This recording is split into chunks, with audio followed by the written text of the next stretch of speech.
प्राचीन समय की बात है। हिमालय की गोद में स्थित कैलाश पर्वत पर भगवान शिव और माता पार्वती निवास करते थे।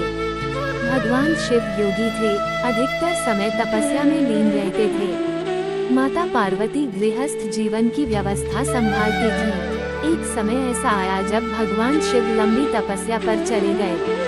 कैलाश में माता पार्वती अकेली रह गईं। एक दिन स्नान करने से पहले माता पार्वती ने सोचा, मेरा कोई पुत्र नहीं है जो मेरी आज्ञा माने, मेरी रक्षा करे और मेरा सहारा बने। ये सोचकर उन्होंने अपने शरीर पर लगे उपटन से एक बालक का निर्माण किया। उस बालक का स्वरूप अत्यंत सुंदर था। माता पार्वती ने उसमें अपने तपोबल से प्राण फूंक दिए। बालक जीवित हो उठा।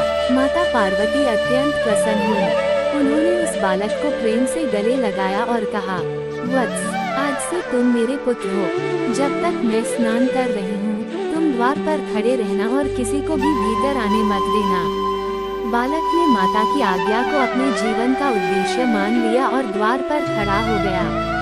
शिव और गणेश का सामना। कुछ समय बाद भगवान शिव कैलाश लौटे। उन्होंने देखा कि द्वार पर एक बालक खड़ा है।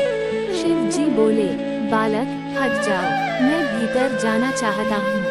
बालक ने विनम्र लेकिन दृढ़ स्वर में कहा, क्षमा करें, मेरी माता की आज्ञा है कि कोई भी अंदर नहीं जाएगा। शिव जी को आश्चर्य हुआ। उन्होंने कहा, मैं इस घर का स्वामी हूँ। लेकिन बालक अडिग रहा, चाहे आप कोई भी हो, मैं माता की आज्ञा नहीं तोड़ सकता। ये सुनकर शिव जी का क्रोध बढ़ गया। उन्होंने अपने गणों को बालक को हटाने का आदेश दिया, लेकिन वह बालक अत्यंत शक्तिशाली था। उसने अकेले ही शिवगणों को रोक दिया। अंत में क्रोधित होकर भगवान शिव ने अपने त्रिशूल से बालक का सिर काट दिया। माता पार्वती का विलाप। जब माता पार्वती स्नान से बाहर आई और ये दृश्य देखा तो वे अत्यंत दुखी हो गए। उनका विलाप पूरे ब्रह्मांड में गूंज उठा। उनका क्रोध इतना भयानक था कि तीनों लोग कांप उठे। माता पार्वती ने कहा, यह मेरा पुत्र था। यदि मेरा पुत्र जीवित नहीं हुआ तो मैं इस सृष्टि का नाश कर दूंगी। देवता भयभीत हो गए। भगवान ब्रह्मा, विष्णु और सभी देव शिव जी के पास पहुँचे। शिव जी को अपनी गलती का गहरा पश्चाताप हुआ। उन्होंने माता पार्वती से क्षमा मांगी और वचन दिया, मैं आपके पुत्र को अवश्य जीवित करूंगा। हाथी का सिर और नया जीवन। भगवान शिव ने अपने गणों से कहा, उत्तर दिशा में जाओ, जो पहला जीव सोता हुआ मिले उसका सिर ले आओ। ध्यान रहे उसकी माता को कष्ट न हो। गण उत्तर दिशा में गए और उन्हें एक विशाल हाथी सोता हुआ मिला। वे उसका सिर लेकर आए।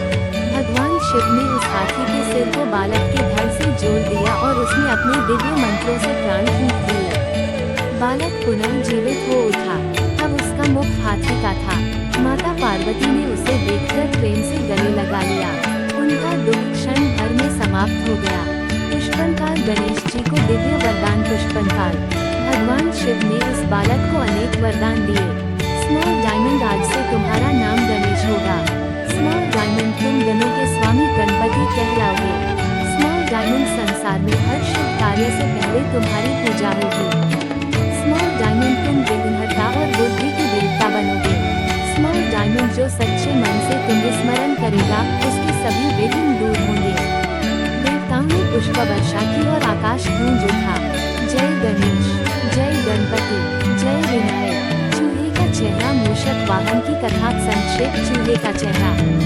गणेश जी का वाहन मूषक चूहा बना, जो ये सिखाता है कि उंगली से दाहिनी ओर इशारा बुद्धि से बड़ी समस्या भी नियंत्रित की जा सकती है। उंगली से दाहिनी ओर इशारा अहंकार पर नियंत्रण आवश्यक है। हबिस्कस कथा से मिलने वाली शिक्षाएं। हबिस्कस। वन माता पिता की आज्ञा सर्वोपरि है। वन कर्तव्य पालन सबसे बड़ा धर्म है। वन क्रोध विनाश लाता है, बुद्धि समाधान। वन सच्ची भक्ति से असंभव भी संभव हो जाता है। Folder hands. समापन। फोल्डर हैंड्स कभी से आज तक भारत ही नहीं, पूरे संसार में किसी भी शुभ कार्य से पहले कहा जाता है, श्री गणेशाय नमः, और भक्त पूर्ण श्रद्धा से प्रार्थना करते हैं, हे विघ्नहर्ता, हमारे जीवन के सभी कष्ट दूर करें।